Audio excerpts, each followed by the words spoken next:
front of people is nerve-wracking. We get anxious. So what I'd like to do is share with you anxiety management techniques.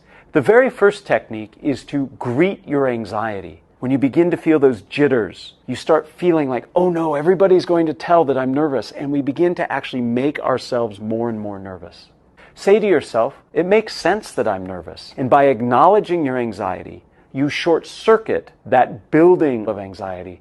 Another very useful technique is to work on breathing. Nervous speakers breathe very shallow. By simply taking some deep belly breaths prior to speaking, you slow down your blood pressure and your heart rate. It can help you tremendously. Too often, nervous speakers feel like everybody's attention is focused on analyzing and evaluating them. If your attention is on your audience and giving them what they need, that gives you less bandwidth to worry about yourself. Many of us, when we speak, worry about how bad things can go.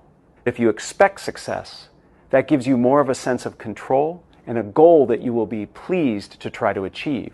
Reframing the speaking situation is one of the most powerful tools.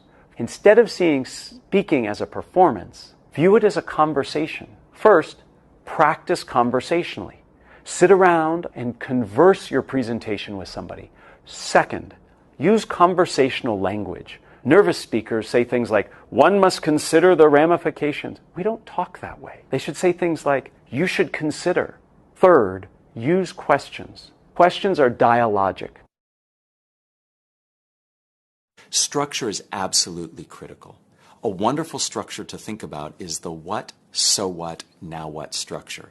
This structure helps you convey a point, teach people things, in some cases, convince them. You first start with the what. That is the main point you're trying to get across. The so what explains why it's important, not to you, the communicator, but to the audience. What's the value for them? And then the now what is what you want your audience to do.